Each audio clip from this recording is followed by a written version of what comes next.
Welcome back to Making Art in My Garage, day 25.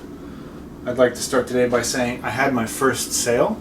It was not art, it was an old washer-dryer unit that I had sitting over there, but I have more room now and I'm up $200, so good news there. Today we're going to be starting the oil painting of this guy. I'm going to go through this bag of paint here to see which paints will be usable. I'm going to get my palette ready and then we're going to begin. Alright, so here's my little table. Got some gloves on for protection this time. I wonder what that is. So a lot of the paints, as you can see, are just hard and it's not even paint anymore. I don't think I can even really use it as like to draw with. But just to make sure it's completely not usable, I'm gonna cut into it. My god. It's almost as if it's turned itself into a plasticine or clay or whatever. Make a sculpture with it. I don't know if it's worth wasting my time with this stuff. It's seen better days. Alright, we'll put the trash back in there. I feel bad throwing away paint, even if it is 100 years old and useless. I like being able to use everything. This still feels pretty soft. The blues, it's alright. Basically, any of them that are soft like this, I feel like they're probably still good. This nice is Russian. Завод художественных красок, which of course means factory of art paint. Alright, what do we got here? We got lamp black. Wow, that is absolutely beautiful right there. I just love how that looks, sincerely. This is French ultramarine blue. Any Warhammer fans out there? Oh, okay, green earth, terra verde. It's nice and soft. Ooh, hello. Old Quaker, hello. Pure colors in oil. This is nice and soft too. And this is softish. That's still good. That's the blue. This feels pretty hard. I can still squish it, but I don't know if that, I don't know. We'll give it a shot. Oh god, this ivory black looks like it has like a disease or something. I've just realized that I haven't changed my clothes, so this is another old Russian paint. I think this is white. Anyway, I'm gonna change my clothes. I'm gonna grab this palette, clean this poopy off of it. I can always just use this. I got this nice lid. Could use that as a palette. All right. Wait, I had a better. My big spatula. All right. Very nice. Alright, see you in a second. After messing around with the paints for a bit here, I found a brand new white. It's not even opened. Also from St. Petersburg. And what I'm going to do is just get the base coat of where the bones are going to be. Not with pure white, mind you. I'm going to mix it with a brownish color, maybe the same as this one, just so I can ease into it. Following that, I'd like to give the eyes a bit of a reddish coat, and the smoke I would like to be blue. So then the beer will be, or I assume it's beer, maybe it could be an energy drink. I think this will be like a yellow liquid. So that way I'll have the primary color theme that I'm so comfortable with. If anyone could suggest to me how to learn color theory or figure out how to use colors, I'd be very interested to hear how to do that, because I don't know how to do that. I have all these colors and I don't know what to do with them. And smoke always looks blue to me anyway. It probably looks blue to a lot of people. I'm not unique in that sense. So let's get some paint on the palette. I'm gonna put quite a bit because oil paint doesn't dry super quick, so that whatever I don't use today I'll be able to use tomorrow. Also, it's a pretty dang large canvas, so I'm going to need a lot of paint. I'm going to use this burnt sienna that we were using for the backdrop there. If you're wondering why the lighting's better, it's because I have more room and I was able to put my little light setup a little bit further back, so that when I hold things up to the camera, instead of it being all dark like last time, you can actually see what it says. Isn't that nice? We got some blue, we got some brown, and we got some white on the palette.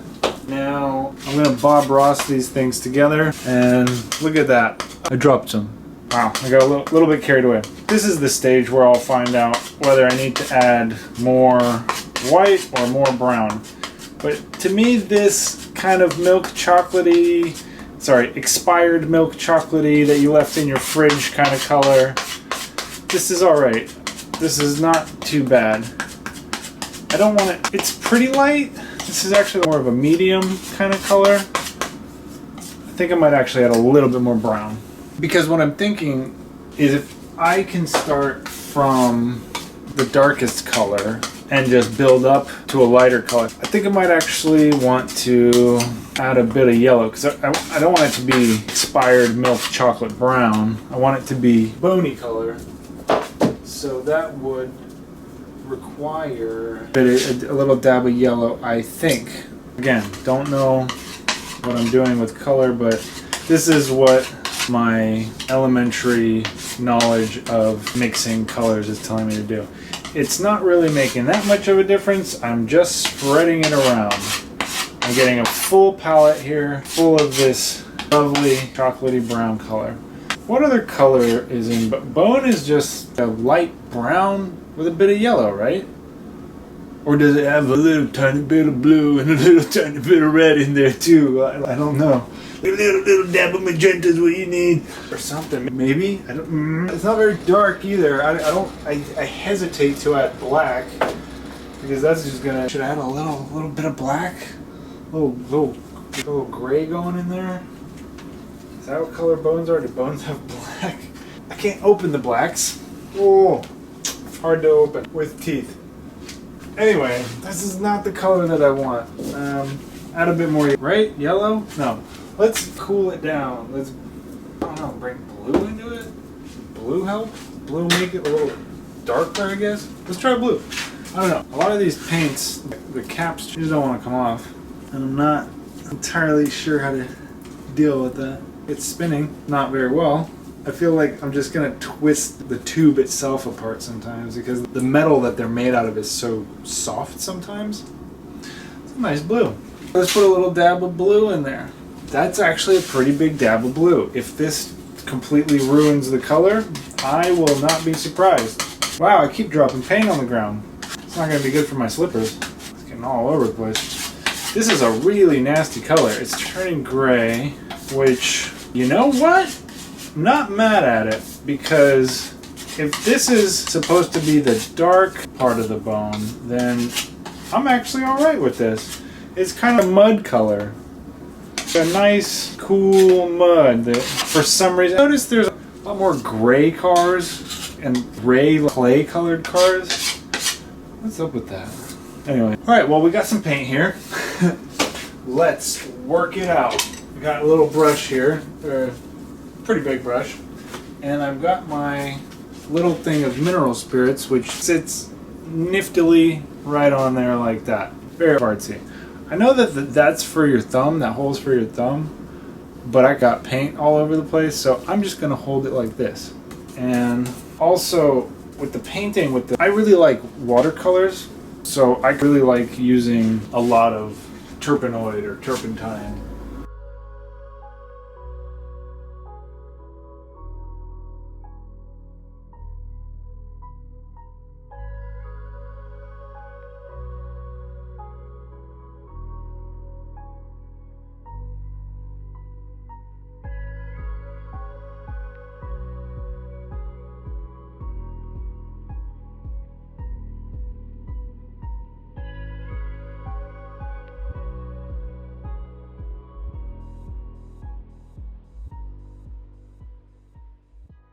So I have run out of paint of that big mix that I made, and I still need to finish some of the ribs and the hand.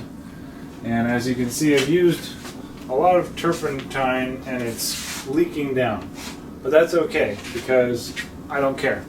And also because I'm going to do the background last, and I have a feeling that the outsides and of the background will be kind of dark and the inside will be kind of lighter.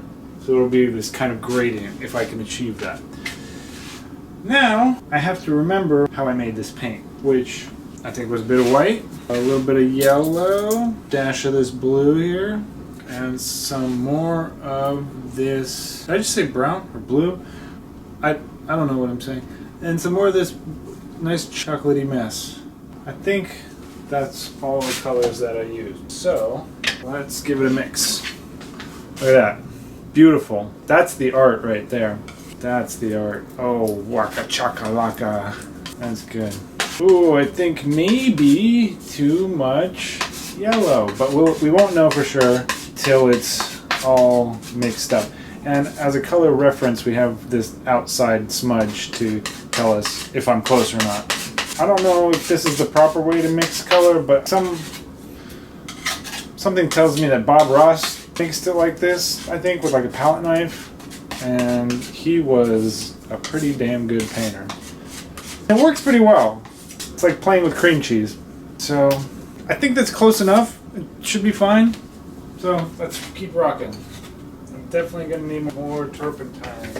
Gotta leave myself a note here. By Terps. Terps. With a U. By Terps.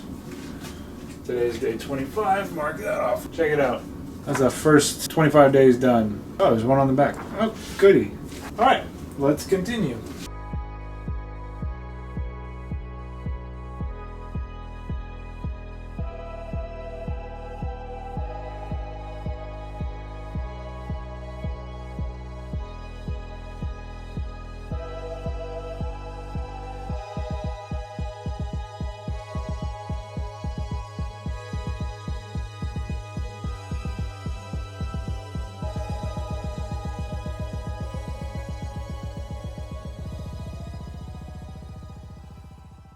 So, I got the brown down, and I think that's all I have time for tonight, because I actually have a lot of work that I have to do for my other two jobs. They're quite demanding. Alright, well, thank you for tuning in for day 25. I think that this is gonna take a while, so strap in, because this is a lot. What I'm trying to say is that when I've done bigger pieces prior, I've used acrylic paint. And acrylic paint and oil paint are two different beasts entirely. They're both fun to use. I don't have enough experience with both, but one thing that I have in common between the two is that I always underestimate how much paint I need when I'm painting. As you can see, I undermixed already one time. I'm going to try to avoid that in future by mixing more paint. Also, I'm going to need more of this. I'm using this Gamsol Gamblin 100% pure odorless mineral spirits. Basically, you can't use water with oil paints. You have to use this as the water to dilute them. So tomorrow I hope to get the reds and the blues in. I think this was one of the larger surface areas besides the background. So we did a good job. We took out a big chunk there. I'm debating whether or not I should make or try to make the can something recognizable. I think maybe I'll just make it up to the interpretation of the viewer. I'll just make it a random looking can. Fun fact about these little palettes is I've had these since I was, I think, about 14 years old or 15, and I'm about 6 or 37 now, so these are 20 years old. You don't really need to ever buy new palettes. You just keep cleaning them off and using the same ones, and they're maybe a bigger one would be a little better, but I just like that I've had them for so long. Alright, thank you for joining me today. I will see you tomorrow. How interesting. I'm learning so much.